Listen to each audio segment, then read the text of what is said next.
Okay, so welcome everyone to this Thrive Together Masterclass, where I am going to be interviewing Carla Novello, who is co-founder of Elite Builders, leading the ladies of Elite Builders, which I would definitely want to hear Right. more about. Systems expert, been in the business 18 plus years, which doesn't seem possible, but I'm going to really take your word for it. Oh, thank you. Yeah, of course. And the topic is how to list property at high value. Because I know your team has been producing over 100 deals per year, maybe up to 200 per year for several years now. So I'll let you give the stats, but I'm really excited to pick your brain about what you've built and kind of how you did it. So Yes, welcome. thank you so much for having me. I'm so excited. Yes, our team has sold over 100 homes per year for the last 10 years, and two of them we did sell 200 homes per year, which was crazy. That's amazing. But yeah, I think having amazing systems was a huge part of that. So I'm really excited to talk a little bit about it. Okay, wonderful. So let's dive in. Can you give us an outline kind of the size of your team? What were some of the roles? And then what was your particular position on the team or Course. is? So we didn't have a huge team. We had an executive assistant. She basically answers the phones and she keeps the listing agent away from answering the phones because that's not their job. Mhm. Taking questions from other agents and possibly buyers. We try to train her to be able to answer those questions. And if not, she will shift them over to me. But the less that she shifts over to me, the better. Nice. We have a listing coordinator who inputs the listings and also uploads all the paperwork into the company database, not database, their platform. So the paperwork that we need to get paid. We have a transaction coordinator, but we just pay her per deal, and she takes everything from pending to closing. And then a client care coordinator who follows up with the clients and builds relationships with them, makes sure they're happy, which is super important. Also, she does the closing gifts and oversees the database. Nice. And then last but not least is me, the operations manager. I kind of manage everyone. I'm kind of the overseer of everything. I also Like do air the traffic controller, kind of a, Yes, yeah. exactly. I also do the CMAs and prepare the contracts when they need to get signed, because I am licensed, Okay. and I do some of the financial stuff. Okay. And then of course the listing agent, they're not that important. We're not gonna give them a lot of Minor glory. role when it comes to, yeah, the business. They always get all the glory, okay? The Yeah. listing agent is the sexy part of the job, the sales, but in this call, we're gonna say that the systems is the sexy side. For sure. But the listing agent is just supposed to prospect, follow up with leads, go on appointments, and negotiate. Mhm. That's it. If they're not doing that, they're doing someone else's job, Right. and we are all allowed to yell at him. And he's my husband, so it makes it even better. Makes it even more fun. Exactly. So Okay. yeah, that's it. Wait, what really just one main rainmaker and then not necessarily many other agents on the team? Is that No, we had a couple buyers agents here and there, but we didn't really have a huge buyer Mhm, part of our business. It was mostly listings. and one main rainmaker? And I'm really interested in this dynamic because there are quite a few of our clients that are in the family business, right? So there would be maybe it's like a dad and a daughter, or brothers, or a husband and wife, and so that adds another layer, right? Of you get to work together and you're working together. You're working with your Yes. family, and so I think that's love to definitely dive into that piece of it for sure. Okay, so then other questions that I have, what kind of systems did you have in place to keep everybody organized and making sure that the left hand knows what the right hand is doing, and that you're aware of that, making sure everything's getting done. Yeah, I want to be really clear that it's an evolution. When we started, we had stuff all over the place. We had some stuff in Drive. We would have stuff on my desktop. And a real game changer for us was getting everything in one place using Follow Up Boss. Mhm. So what was great about Follow Up Boss is that we had all of our documents there. We have all of our checklists there. We have all of our email templates there. Everyone on the team can go in there and look at notes and see what has been, the last time someone talked with the client, what was said, who are they? What are their motivations? Like everything's in there. So that was a huge game changer, which took us a lot to get there. But when we finally did, it made a huge difference in our business. Not only while we had the client, but following up with them later with like drip campaigns and all of that. Yeah, yeah, I love that. And that's so true, right?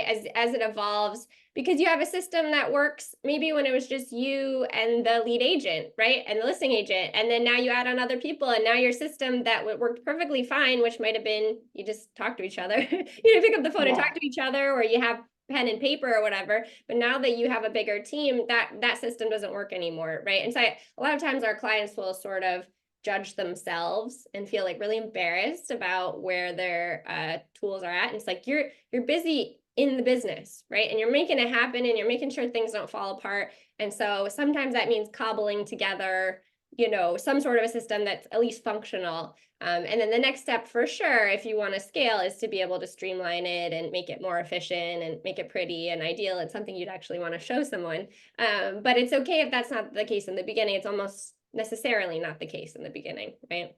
Of course, we all start from nothing and we kind of figure it out as we go. But a great way to know when it's time to hire someone or create a new system is that your whole system just kind of implodes. When it's not working and you're like, oh my God, Now I it's need time. to, change something. So Yeah. yeah, you learn as you go.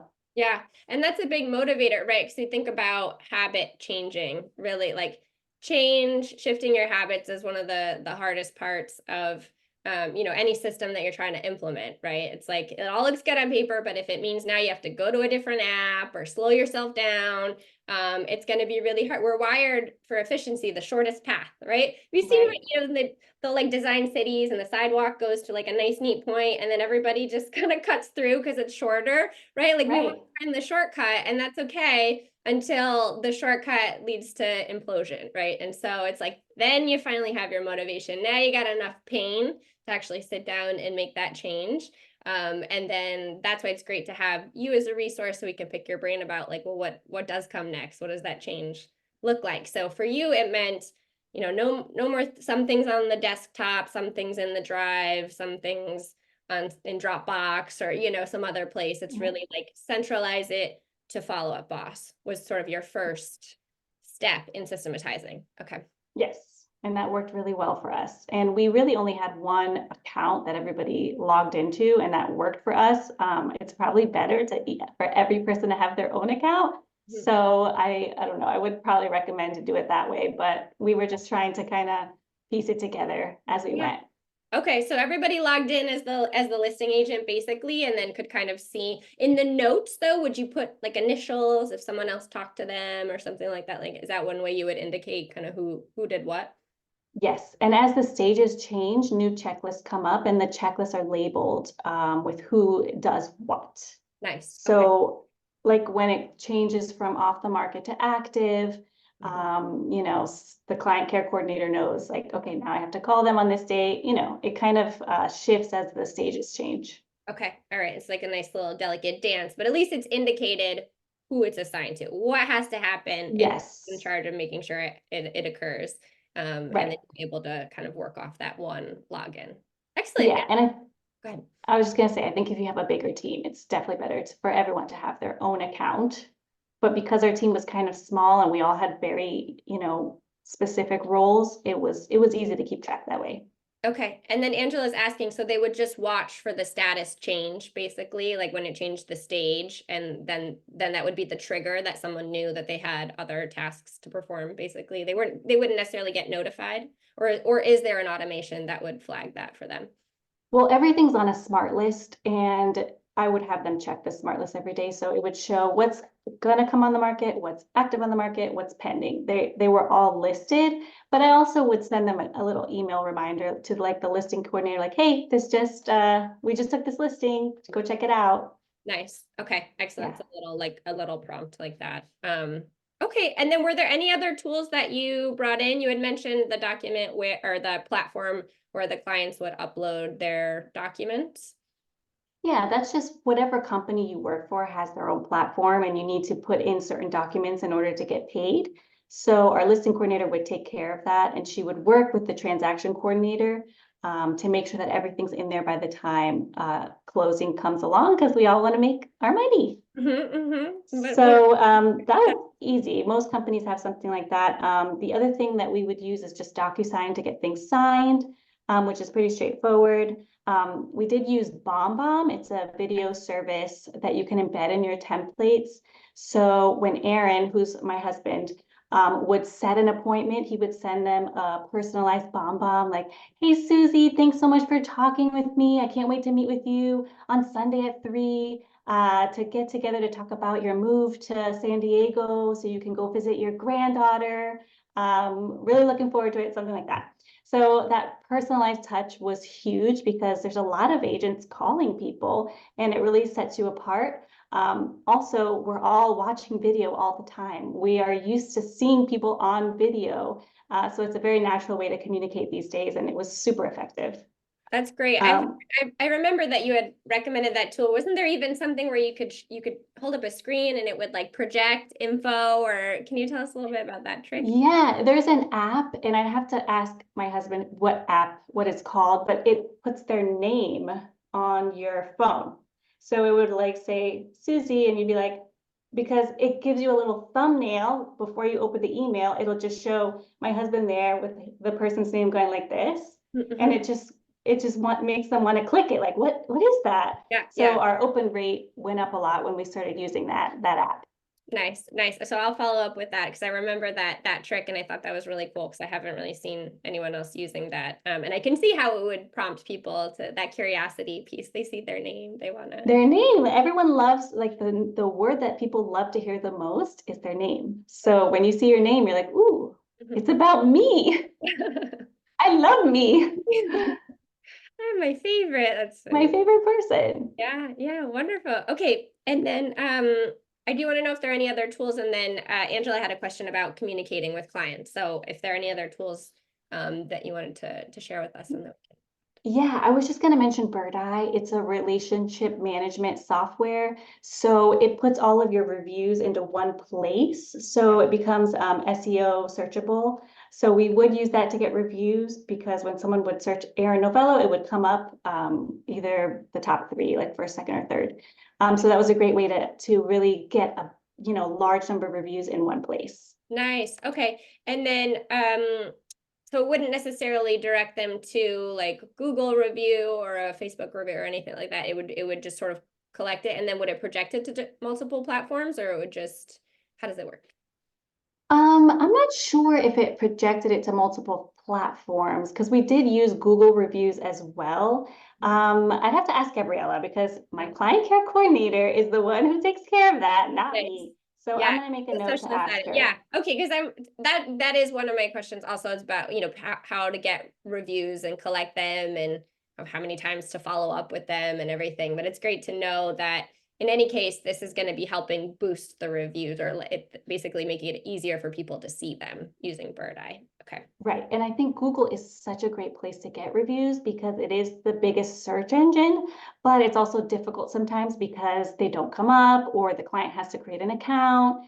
So the BirdEye makes it super easy, especially for the older clients. They just have to put in the review. There's no signing up, there's no password, there's nothing. Nice. Okay. We want to make it easy for people, for sure. Yes, the easier the better.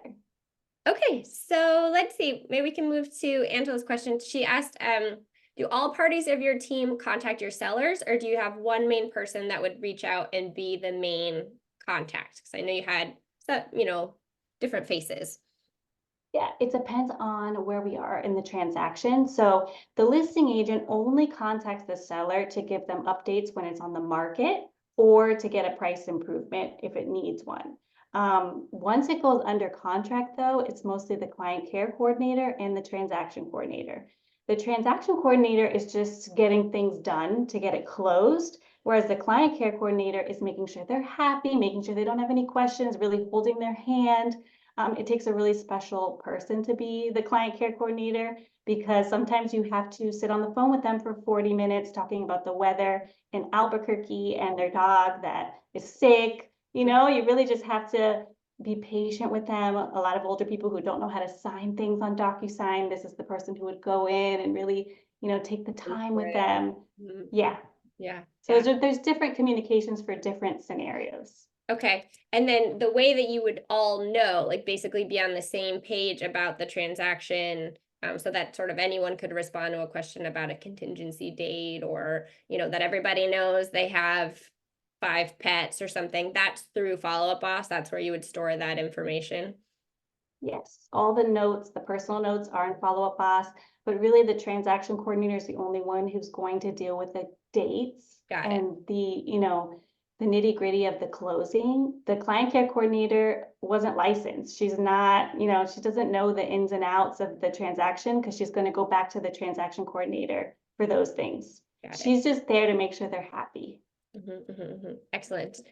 Like an account manager or something, kind of a role. Yes. Yeah. Okay. Yes. So she would be the go-to person. Can you talk to me about the handoff? So Aaron, the listing agent, meets them, builds a relationship, they sign a listing agreement. How does he kind of hand them off to the client care coordinator?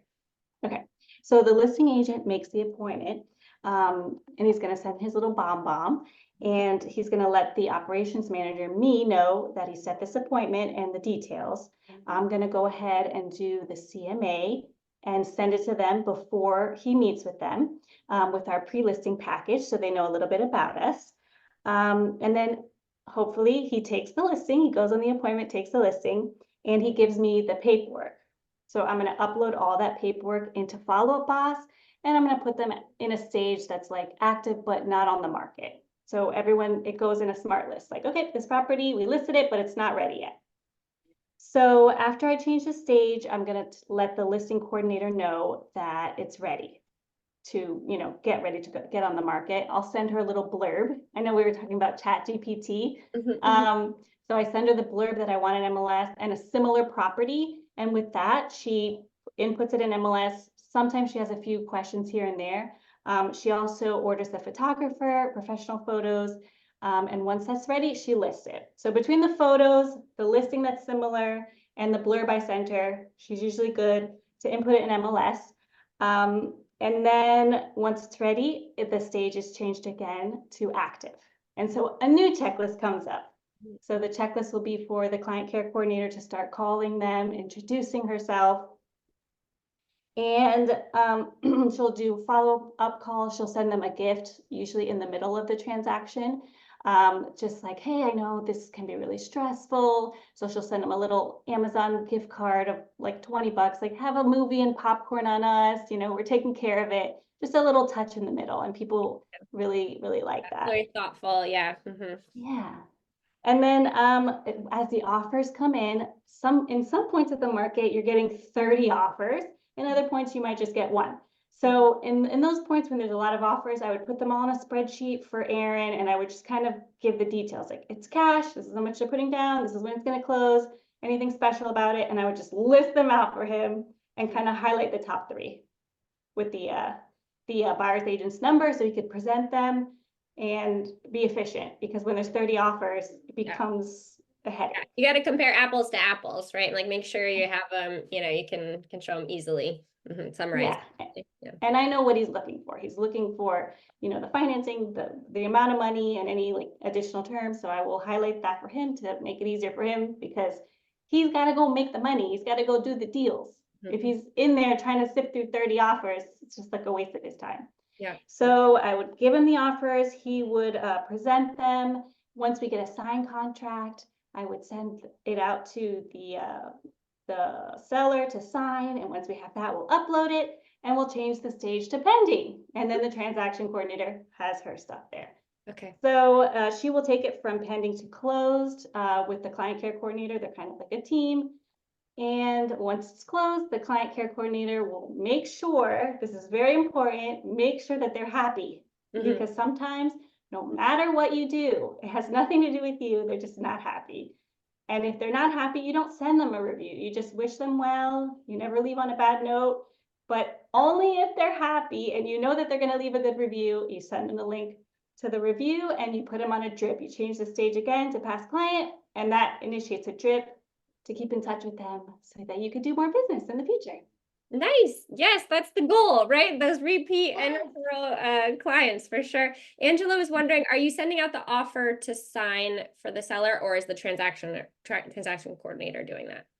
Was it I you? am. I prepare the contracts. You prepared? Because I'm licensed, the transaction coordinator isn't always licensed. And I know contracts really well, so I will prepare it, make sure that it's signed well. She will look at it though, once it's done, and sometimes will tell me, hey, you missed an initial here. So there's multiple eyes on it, but I'm the one who sends it, and then once it's all done, I let her know and change the stage. Yeah. I love this dance. It's like yeah, it's a little delicate dance. It's like a little relay race, right? And everybody knows kind of where the handoffs are, and everybody is very clear in their role, like their swim lane.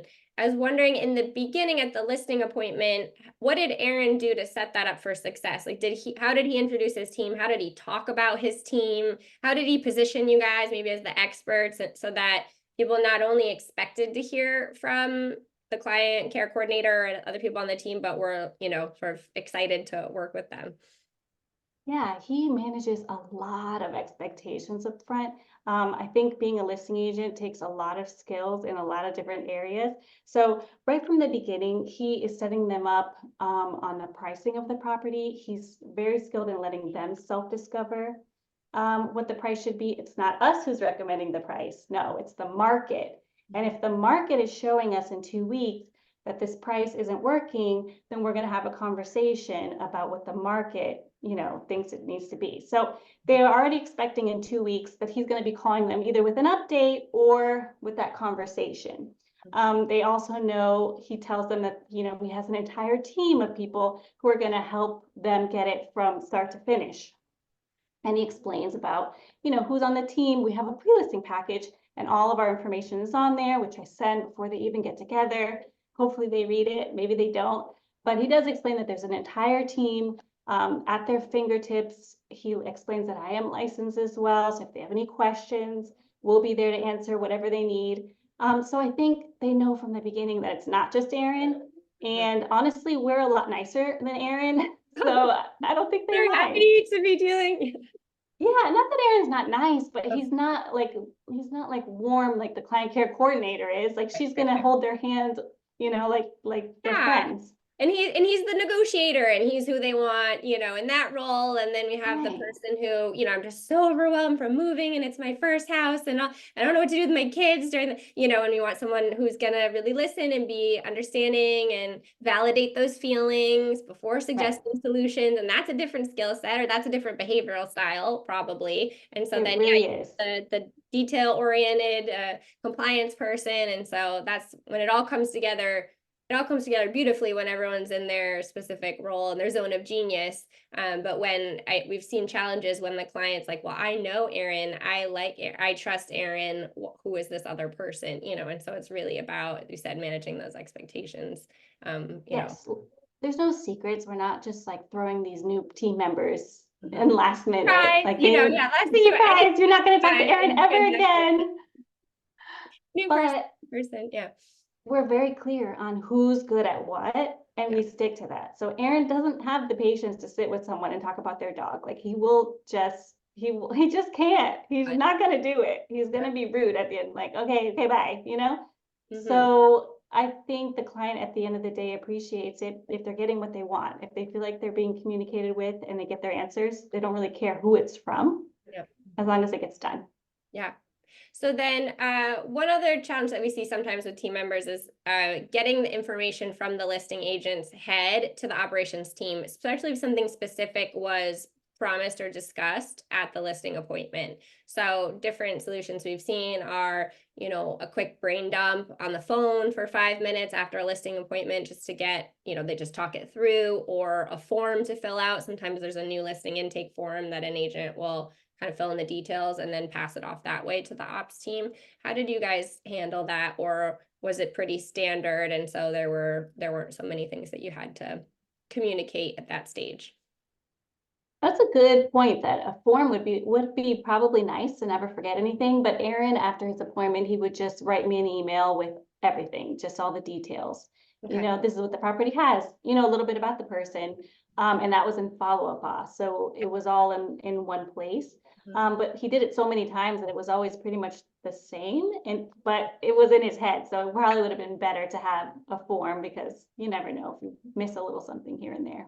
Yeah, and I think also, you know, if there are multiple listing agents, again, that it can just sort of standardize the practice of what the ops team needs to know in order to take the ball and run with it, right? Because it's just until you have it memorized, basically the different fields. He's basically memorized the form essentially and just gave you Exactly. piece by piece, right? And so if you have different people or new people, sometimes that tool can be helpful. And then I think we've been working with Angela and other teams to then try to like automate that, right? So that the information is pulled to the spreadsheet, that's pulled to other places, so that there's not a lot of manual entry. Angela did pop in. She said it had been a big concern of hers about like how the team is presented at listing appointments, right? Because you don't, she said how that she doesn't want the client to feel like it's a bait and switch. And I think sometimes that can be delicate, and it can happen a lot that people call and, you know, they want to talk to the person they know. And even though you're the expert, even though you tell, Right. trust me, the listing agent doesn't know. I'm the He one, doesn't know anything. you know, if they don't know that, they don't understand that, it can feel, you know, it can feel like sort of that they got swapped on them.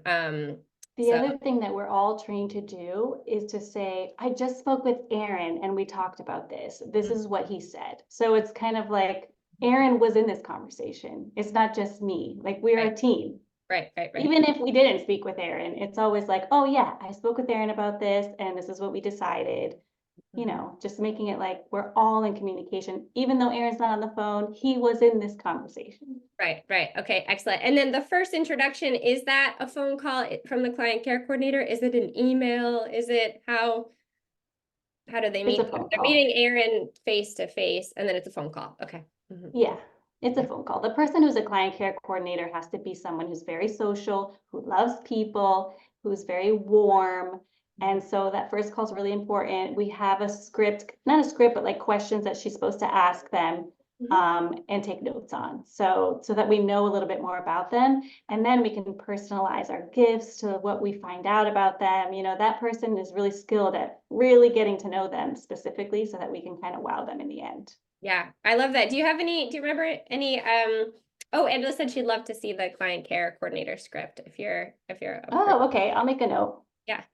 Um, so yeah, do you have any examples of some special gifts or special touches that came out of that conversation that people made a big difference? I mean, as you said, like an Amazon, $20 Amazon gift card is like a great surprise, you know, because it's a gesture and feels like free money, or, you know, are there any other like special touches? Yeah, I think just knowing things about them. Like, some people really love their dogs. They're obsessed with their dogs. So you can get them a really personalized gift about their pet.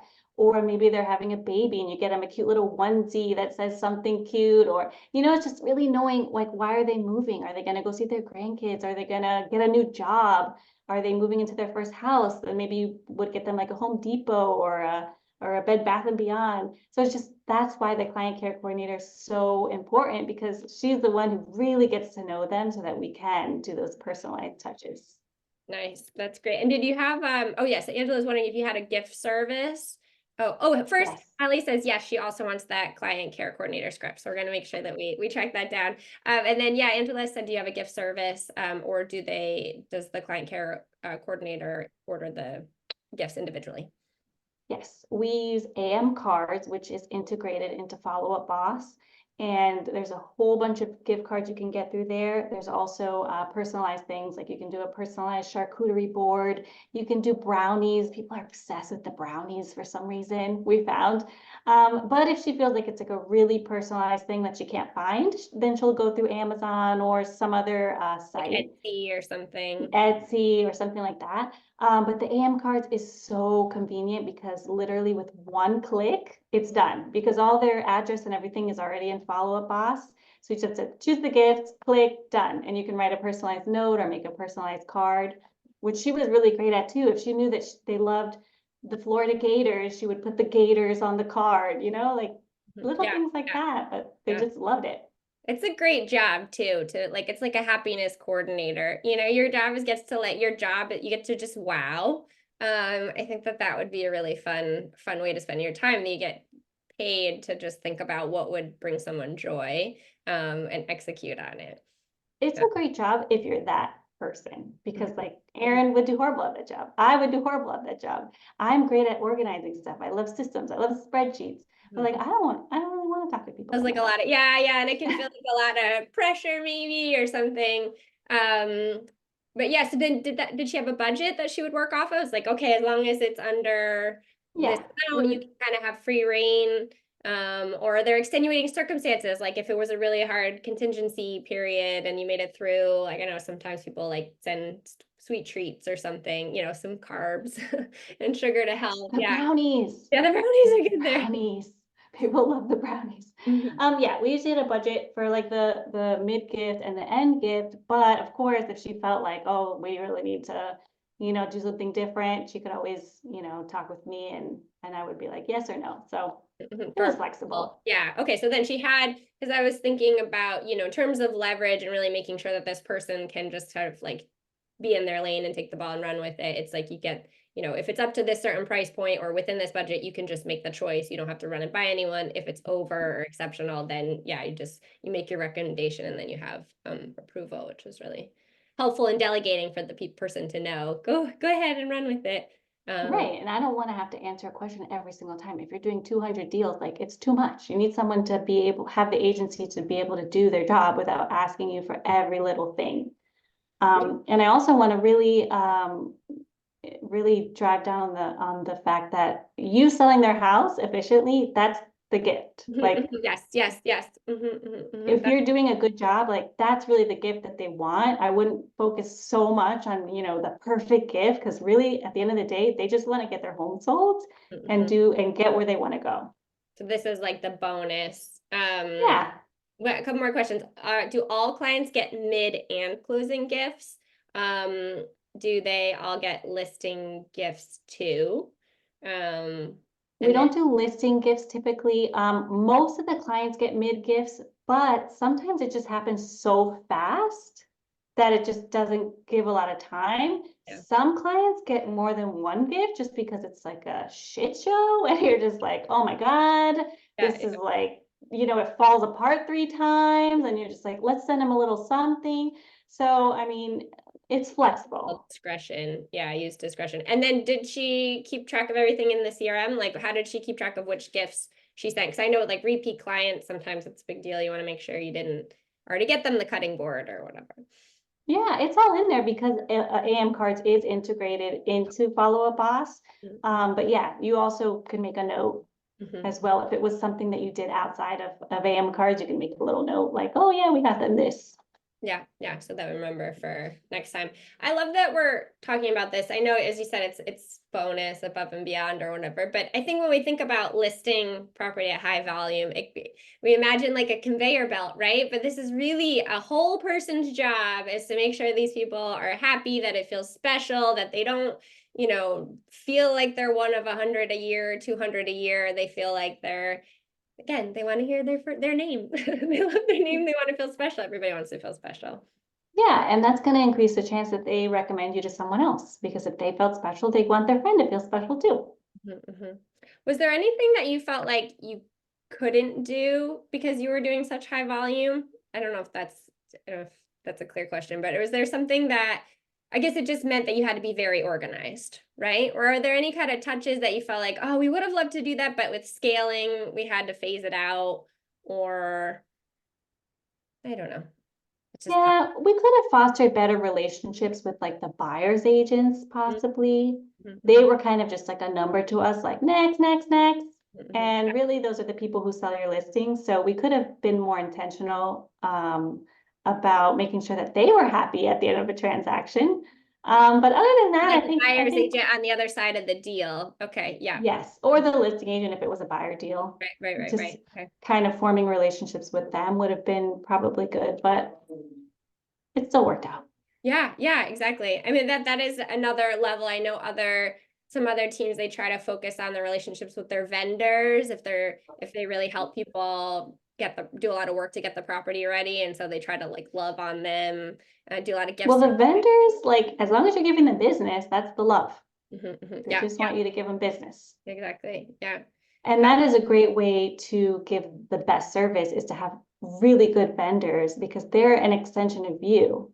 And if you're sending out a handyman who's unprofessional, who comes, who's drunk, or, Yeah. that's an extension of you. So you have to really make sure that your vendors are really, really good, and that you can send them without you having to be there and not worry about it.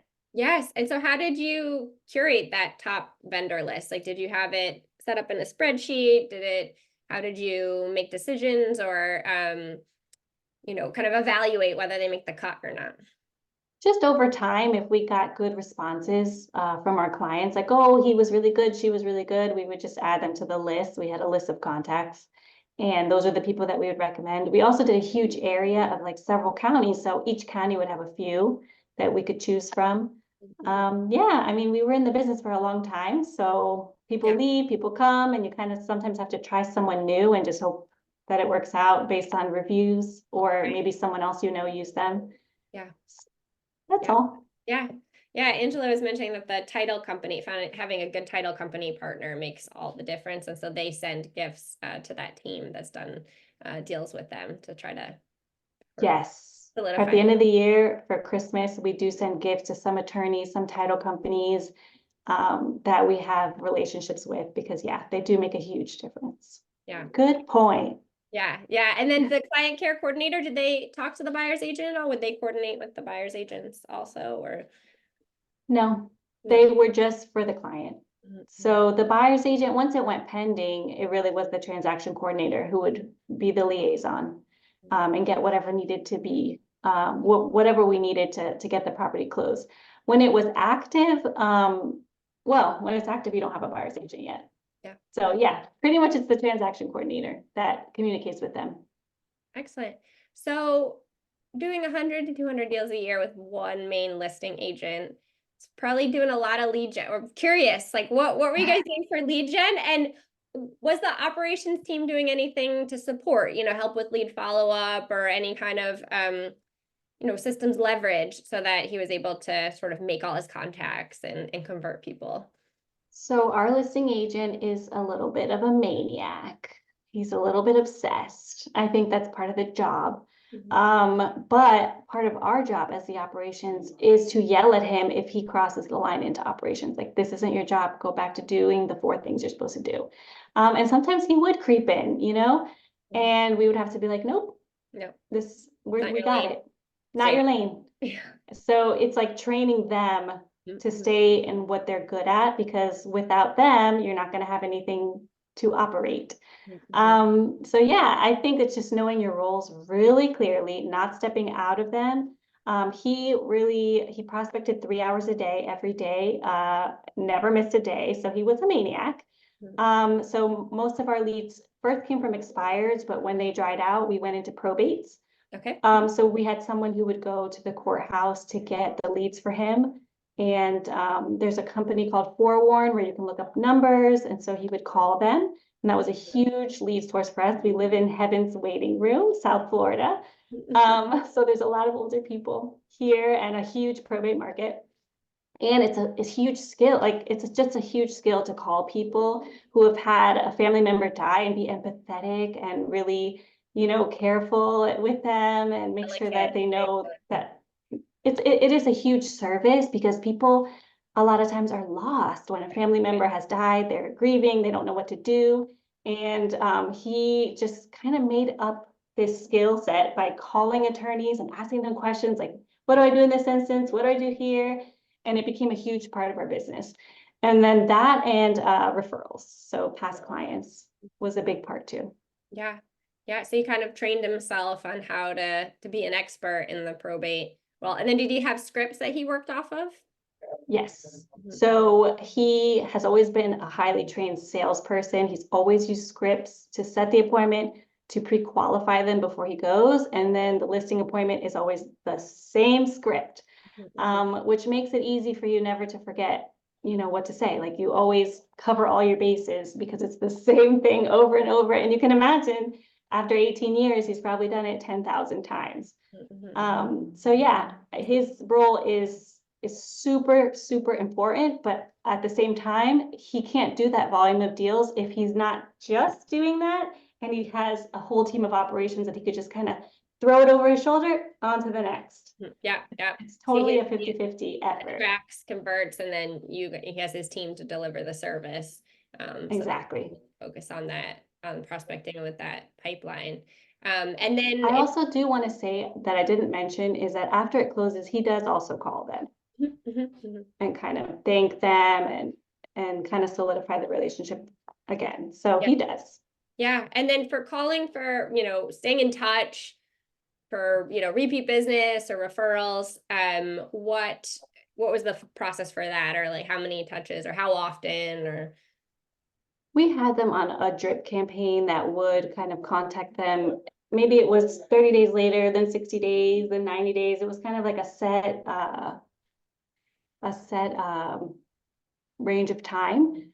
But we also would do some client appreciation events for people who were local. Because we're in South Florida, a lot of people would move away, or they had, like, say a family member died here, but they lived in New York. So we had a lot of out of town people. So it's kind of a mix of past clients. Yeah, local. Yeah, so we did do some events like cocktails. We did like a park event for families.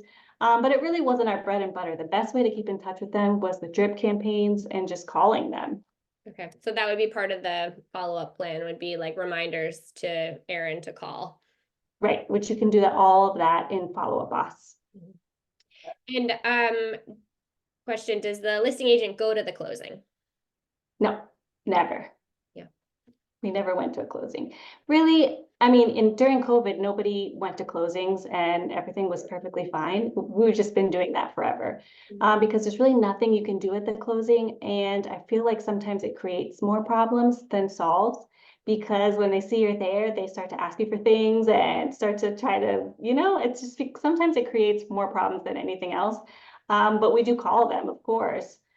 Before the client care coordinator is calling them before to make sure that they don't have any questions. The transaction coordinator has gone over the settlement statement with them. And then afterwards, Aaron will call and thank them. So we don't get complaints about it. Okay, and you've set the expectations ahead of time that, that this will be the flow for it, so. Exactly. So another question says, when you say he doesn't go to the closing, are you sending someone else who's licensed, or are you doing like a mobile closer, notary, kind of a signing professional? They choose what they want to do. A lot of times it's a mobile notary that meets with them. And a lot of times they go to a title company. Like I said, during COVID, it was kind of like the wild, wild west, where nobody could meet in the same rooms and everything was digital. So whatever needs to be done will happen, but the transaction coordinator is the one that goes over everything with them before the closing to make sure that they understand everything.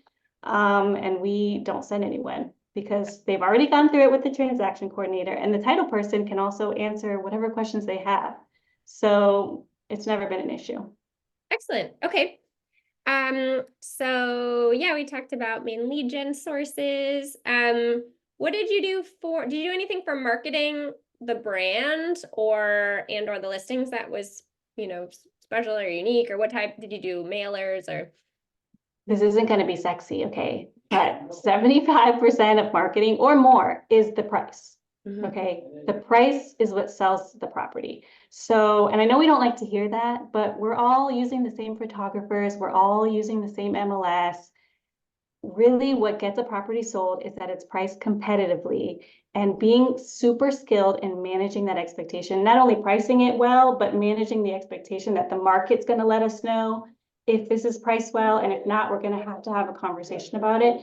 That's what gets a property sold. And I think that honesty is refreshing to a lot of people, because a lot of agents go in there and be like, I am an expert at pricing property and I recommend that you price it here. And then when it doesn't sell at that price, who's to blame? Right. You. And they get mad at you. Yeah, be angry with you. Exactly. So I think that is a huge skill set that you can develop. It's just how to present price, and also how to get price, how to improve the price after, if it's not working out, and being really forthright about that. Of course, we get professional photos done. Of course, we do social media, which is huge nowadays. If you can make yourself a hyper local expert on social media, it's huge for not only for getting leads, but getting people to know, like, and trust you before they even meet you. It just makes your job easier. So I think social media is huge, but at the end of the day, it's the price that sells the home. And what social media platforms do you guys use the most? I see a lot of your stuff on Instagram, for example. Yes, we're on Instagram, TikTok, but YouTube is actually the most important because it's owned by Google, which is searchable. So when people search, those are things that are going to come up. So I would say to have at least 10 to 15 videos on YouTube showing whatever your niche is, or whatever your area is. Like, what can $600,000 buy you in X city? Or, hyper local things. What are the schools like in this city? Things like that, that people who are gonna move to your city are looking for. I think that's a great way to spend a little bit of time and money. Yeah, I'd heard also that Pinterest is great because it's not really social media and that you have to like have followers or anything like that, but it's more search engine wise, but for images and that's a another good tool for people. For example, they might look there about schools or for different Yeah. ideas or things. And so I know you guys do a ton of video and it's amazing. What do you have a company that edits, or how do you do the production of those videos, the content that you're going to put on social media? Yeah, at first I would do it myself, but then it got overwhelming. So we did get an editing team. My husband's been doing it for a lot longer than I have. I've really only been doing it for less than 2 years. So I'm still learning. I'm still figuring it out. And it's probably not, a lot of it's probably not great, but that's okay. It's just a matter of Really starting fun. and It's just really putting it out there. human. Yeah, it's human, it's joyful, get to see your personality. So that's really great. Yeah, it's not stiff. Yeah, we try to not take ourselves too seriously. This is really fun. Yeah. And so Danielle was asking, how do you help dial in a niche for social media as an agent? Like how do you, I mean, I think that's also a challenge with marketing is like we want to attract everybody. Anybody could be our potential client, but we know you have to be super specific so that people know, they're talking to me or they associate, you come first to mind when they're thinking about a specific thing that they need. So Yeah. how did Aaron position himself or how your brand? I think we really know our avatars. So Aaron really knows that the people who are attracted to him for his coaching are males between the ages of 25 and 45. And he knows what those, what that avatar wants, like what their problems are, what the solutions are to their problems. And so he can gear his media to them. Me, on the other hand, I have more followers who are women. So we all have different, wants. So if you're selling real estate to say for probates, you might target an older community. Or if you want to, it just depends on what you're trying to do, what your niche is, where you live. It's just knowing who it is. And if you already have a social media platform going, you can look into your insights and it'll tell you the breakdown of who follows you, like how many are men, how many are women, Okay. what ages are they? And that's an interesting place to start. Yeah, and then you can maybe see what else they follow and what else they comment on to really get a case study. And then I'm thinking a lot of times it's also us or like your avatar is like you or you maybe 10 years ago or something. So who knows you Right. better than you, right? So sort of he's probably speaking to, him the way he, what he needed 10 years ago, what he needed 50 Yeah. years ago. Yeah. Exactly. And it's really important to be authentic, not to try to be like someone else, Right. because we're all unique. And if you're authentic, you will attract people who like you, know you, and trust you. If you're inauthentic, it's not going to come across as like someone that I want to, work with. People know, yeah, So, something's a little fishy there. Yeah, and Angela said not being perfect is very relatable. Yes. Ugh. yes. Perfect is so, done or it's just that's hard to work with, right? We want to know that this is someone who can understand our challenges. They have the same and maybe they have a few more solutions because they've experienced some, there might be a little bit farther along in the journey or they have different resources, but we don't want to when you come across too smooth, too polished, no one's really very interested, I think. Yeah. And just laugh at yourself. Like we all make mistakes. We all, we're just trying to figure it out. And I think people can really connect with that.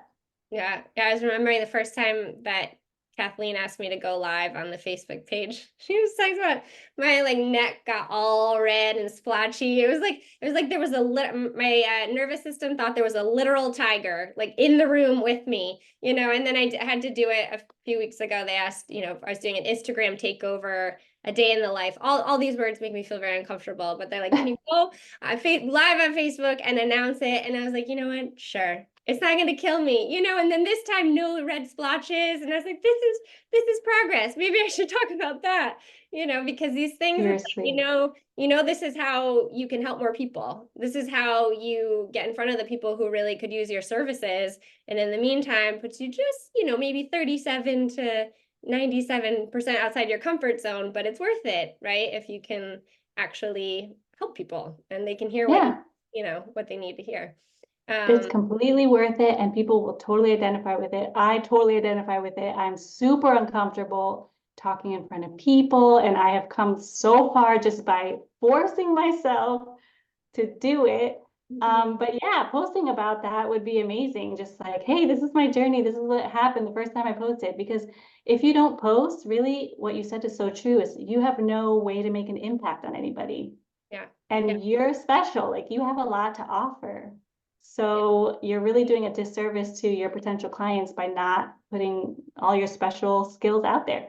Yeah, and I think because a lot of times people hear from the salespeople or the agents, right? And so us operations people, we love our spreadsheets. We love to hide behind our We little, love to hide. we want to see the world just through its like little rectangle box, and that feels safe. And it's like, as you said, like operations are not only sexy, but they're essential in a business, right? And so it's like you need more operations people also sort of getting out there and sharing their expertise and feeling comfortable enough to talk to people that we could create a community, of resources.